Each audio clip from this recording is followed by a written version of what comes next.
Good evening. Their harrowing story has been well documented. Now a family who fled to Wales in search of a better life are facing being deported back to Iraq. Mum Trifa was the only parent in the group to survive the journey after 3 other adults froze to death. But her future here is now uncertain, along with her 3 young children. Carl Edwards has their story. The laughing and the smiles of these children mask deep emotional scars and memories that will haunt them forever. Memories of a journey which took them from Iraq to here in Swansea, which only 1 adult in their group survived.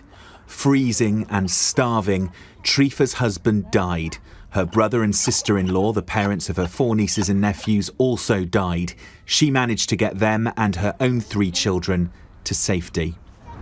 حموخمان يعني الركان ما هنا هر هوا ما لقال بذكر هل ناباش خمان دنا تاقت ما نمري هتص بيني حمو الركان ما ناباش خماننا. Last year, her brother Aram travelled from Wales to a migrant camp on the Bulgarian border to bring Trifa and all the children to Wales to start a new life. Before leaving, their story was shared with the world by an ITV documentary called Forgotten Children. A year on, the family thought they got through the worst of it, but then Trifa was told she and her children face deportation back to Iraq, while her orphaned nieces and nephews can stay with their Uncle Aram. She said, we are getting very upset because if they send us back, they send us to the hell. Said, my dream is we don't want it to be separate, we want to be all live together. God knows what's going to happen with the 3 children. If they've been in this country, the 3 children will be safe. I'm sure 100% are safe. But in Iraq, God knows what's going to happen in Iraq with the 3 children. I hope it's not going to happen. For the children, the distress continues. Trifa says her eldest son Mohammed has had trauma-induced seizures. I like live with my uncle.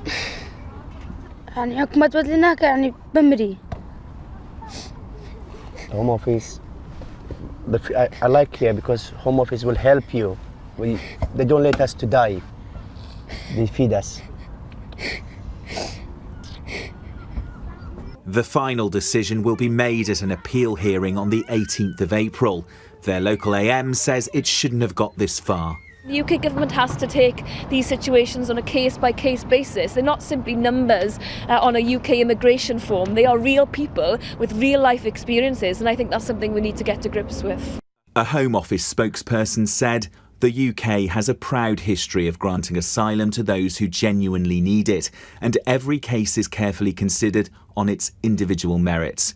Where people establish a genuine need for protection or a well-founded fear of persecution, refuge will be granted.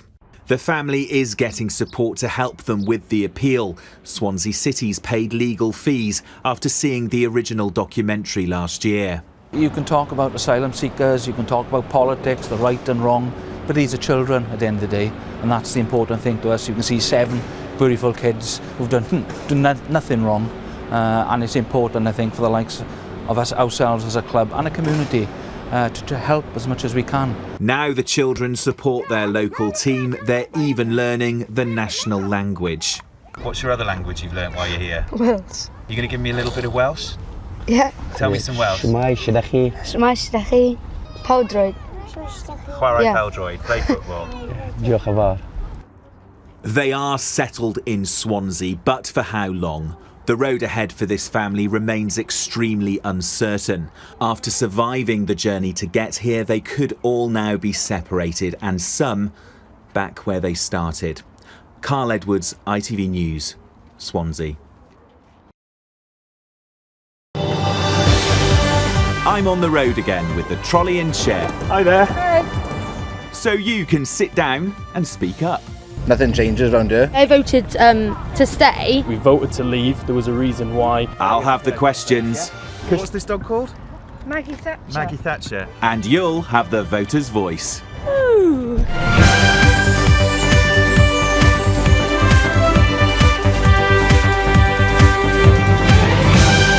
Today we're in the constituency seat of Blaenau Gwent to discuss the topic that triggered the election in the first place, Brexit.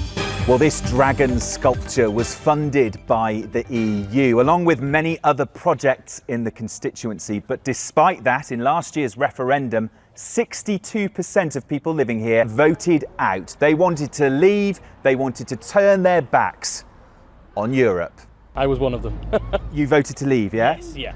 So why did you vote to leave? I think the information that was presented to everyone was quite increased in saying that we'd get more money, obviously leaving the EU. So that was one of the reasons why I left. I'm happy for people to, what's the matter? I'm happy to say to people that I did vote to stay. I wasn't keen on the idea of leaving, only because you can go and play, yeah? Go on then. Alfie's leaving. The fact that we actually opted out surprised me in general, because I was pretty convinced, I think like the rest of the country, thinking that we would actually stay in. I mean, a lot of people woke up the next day thinking, oh gosh, I'm shocked. So yeah, it did. I was surprised. Aside from street art, EU money was spent on the leisure centre, hospital and college. So why did the majority still vote to leave? And it's basically our money anyway that's being spent back in our country. If it is true the money we put into the EU, and it's basically our own money that we could have spent anyway. If the referendum was tomorrow, would you vote the same way? I think I'd need to look at more evidence to say what was the pros and cons of it. There's no point in looking back, should we change it, because there's everyone say shoulda, coulda, woulda in the background. So it's what can we do now going forward. We voted to leave, there was a reason why. What do we do now going forward, and what better deal can we get? For Hannah, immigration was the main reason. For me, yeah, okay, it's fine saying, people are coming into this country and taking jobs, that's absolutely fine. But I know quite a few families on my street who don't work because they're better off not working.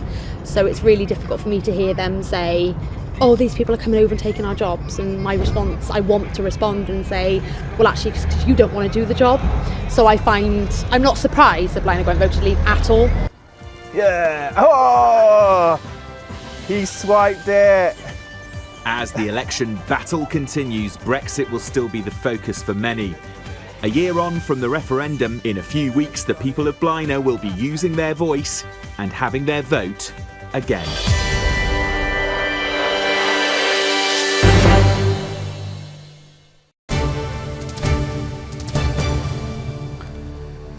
But first, it sounds like one of those glossy adverts for a certain supermarket, you know the one.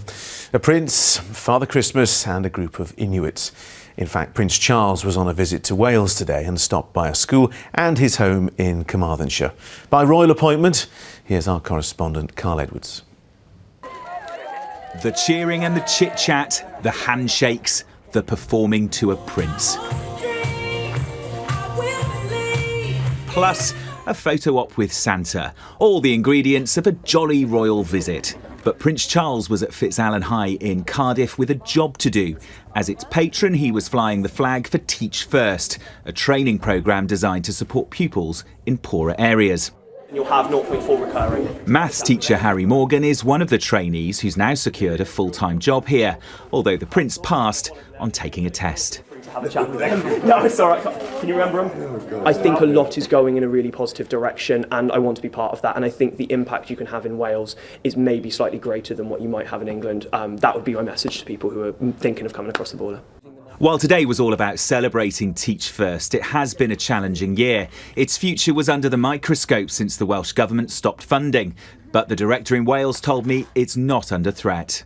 I'm really pleased to say that Teach First in Wales is very secure, and I'm delighted to be able to say that we will be going forward working with 5 local authorities which are embraced within the Central South Consortium. So we have a very dynamic and I think now a much more diverse funding base to our work, which makes us far more secure for the future. So the first job of the day is done, a visit to a school. He's done it many times before, but he's got a full itinerary today, and where he's heading to later in Wales is rather interesting. A group of people have travelled a long way to meet him.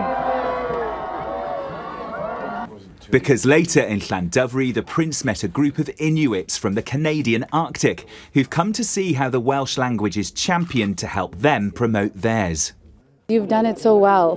We've had the opportunity to visit a number of areas in Wales, professional institutions, public institutions, to learn about how Welsh has been revitalised in such an incredible way. He made us feel comfortable pretty, right away. Oh, it was incredible. He was very easy to talk to. The places are amazing. I would love to come back here and maybe spend at least a year. It's beautiful here. The Prince does speak a bit of Welsh. Now he might be able to try a little bit of the Inuit language Inuktitut, or even some of their traditional throat singing.